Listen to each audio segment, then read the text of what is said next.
नमस्कार. आपल्या सगळ्यांचे सोशल महाराष्ट्र न्यूज चॅनलमध्ये हार्दिक स्वागत. चला वळूया तर एका नवीन बातमीकडे. आजची बातमी.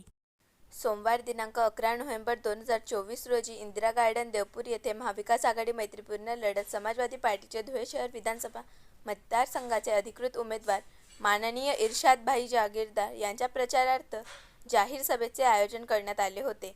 एकंदरीत ह्या धुळे शहराचे राजकारण बघता अतिशय खालच्या दर्जाचे राजकारण होत आहे. कुणी धर्माच्या नावावर, कुणी खालच्या भाषेत वैयक्तिक टीका टिप्पणी करीत आहे. या सगळ्यात विकासाची व्याख्या काय असते हे जनतेसमोर एकमेव उमेदवार इर्शाद जागीरदार हेच मांडत आहेत. आणि कुणावर टीका करण्यापेक्षा धुळे जनतेचे आयुष्यात कसा बदल घडवून आणता येईल याबाबतचे त्यांचे असलेले व्हिजन लोकांसमोर मांडून निवडणूक लढवित आहे. यावेळी इंदिरा गार्डन परिसरातील नागरिक प्रचंड मोठ्या संख्येने उपस्थित होते. यावेळी उपस्थित इर्शाद भाई जागीरदार, कैलास चौधरी, पप्पू मासेवाला, महेंद्र शिरसाट, निखिल पाटील, श्यामकांत मोरे, गीतांजली जाधव, आयुष काकडे, राज चौधरी, पिंटू चौधरी, तेजस रणसिंग, संतोष केदार, गणेश धुळेकर, अभिजित देवरे, राहुल पोळ, मोहसिन पठाण, स्वप्नील पोळ, रोहन पोळ आदी मान्यवर मोठ्या संख्येने उपस्थित होते. मला प्रत्येक नागरिकाकडून एकच मदत पाहिजे. आम्ही सगळे एकत्र आहे. आम्ही धुळे शहराला मिळून अमन आणि शांतीचं शहर बनवू आणि ज्या दिवशी आम्ही हे बनवायला सक्सेसफुल झालो, आम्ही यशस्वी झालो, त्या दिवशी धुळे शहराचा कायापालट झाल्याशिवाय राहणार नाही. इथं मोठमोठे फॅक्टरी इंडस्ट्री आल्याशिवाय राहणार नाही. हे मी तुम्हाला वचन देतो आणि विश्वास देतो. मला हे सांगा, तुमचे घरातले, तुमचे वस्तीतले, तुमचे कॉलनीतले जे पोरं उच्च शिक्षित आहे, जे पोरं ग्रॅज्युएट झाले, त्याच्यातले किती पोरं पोरी मुंबई आणि पुण्याला निघून गेले नोकऱ्यांसाठी? हाय का नोकऱ्या इथं?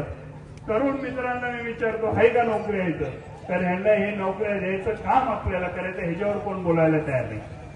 दुसरं, हे शहराला मोठा रोग लागलेला आहे ते म्हणजे भ्रष्टाचाराचा. हे शहरातले प्रत्येक नागरिकाला पण कुठं जायचं असलं तर त्याला तिथं भ्रष्टाचारासाठी पैसे द्यायला लागतात, तेव्हा त्याचं काम होतं. आणि मोठ्या प्रमाणात मध्ये नागरिकांचे विकास कामांमध्ये भ्रष्टाचार केला जातो. तर हे भ्रष्टाचार मुक्त धुळे शहर बनवण्यासाठी आम्ही प्रयत्न करणार आहे आणि ते प्रयत्न करण्यासाठी मला तुमची सर्वांची साथ लागणार आहे. कोणताही विकास काम होत असताना जनतेचं त्याच्यात सहभाग नोंदून घेणार आहे. आणि कोणता समजा हा रस्ता बनवायचा आहे तर त्या ठिकाणी ह्या एरियामधले 10 लोकांची कमिटी बनवू आणि त्यांच्या मार्गदर्शनाखाली तो विकास काम करू, तेव्हाच तो विकास काम दर्जेदार होईल असं मी तुम्हाला विश्वास देतो. आता दुसरी गोष्ट मी आपल्याला विचारतो, धुळ्यात रस्ते चांगले आहे का? धुळ्यात रस्ते चांगले आहे का सांगा ना? पाणी 8-8 दिवस येतो का? कचरा उचलला जातो का 8-8 दिवस? लाईटचं किती प्रॉब्लेम आहे? हे सगळ्या गोष्टी आहे ना, ह्याला मी रस्ते, गटर, नाली, वीज, पाणी, ह्याला मी विकास मानत नाही. ह्याला माझी जिम्मेवारी मानतो. ही जिम्मेवारी मानतो की मला मत दिलेले लोक, धुळे शहरातल्या नागरिकांना चांगली सेवा मी पुरवायला पाहिजे.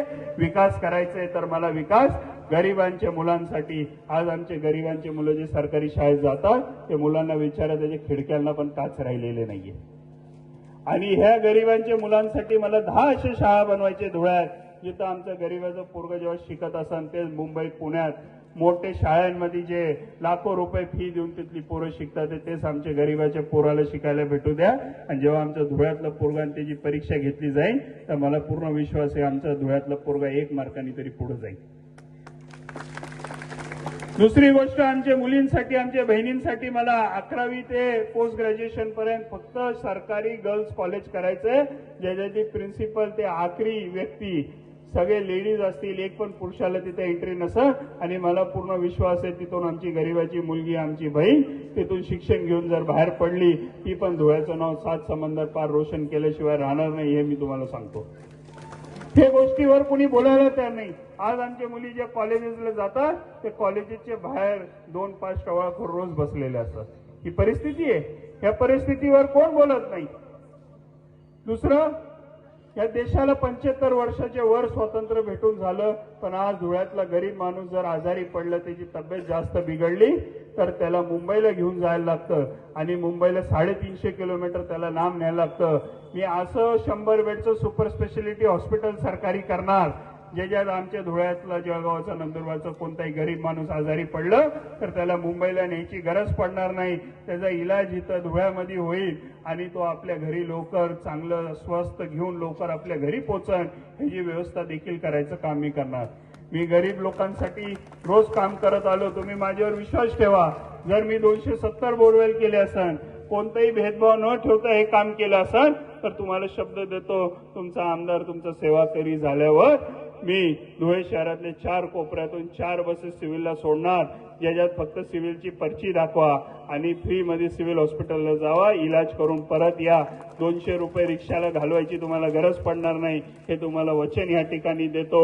आणि तुम्हाला परत एक दुसरा वचन देतो की तुमचा मुलगा तुमचा भाऊ म्हणून तुम्हाला एक जबान देऊन जातो की माझ्या हातातून कोणतं आता असं कृत्य होणार नाही ज्यामुळे माझे धुळे शहरातले नागरिकाची मान शर्मेनी खाली होईल, हे मी तुम्हाला वचन देतो या ठिकाणी.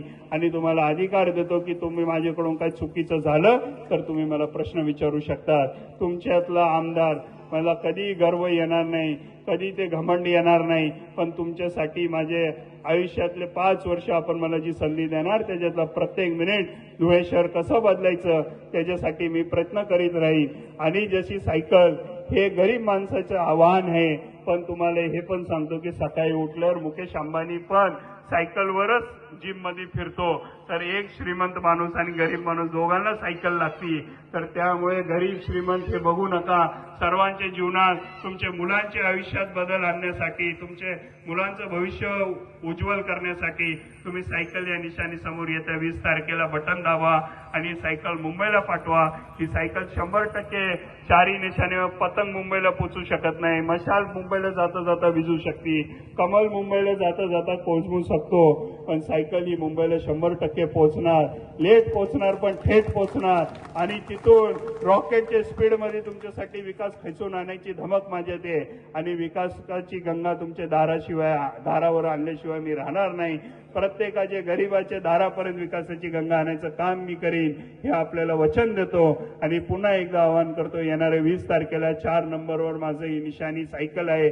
सायकल समोरून बटन दाबून आपण मला यशस्वी कराल. आपले मुलांच्या आपल्या जीवनात बदल घडवण्यासाठी मला एकदा संधी द्या.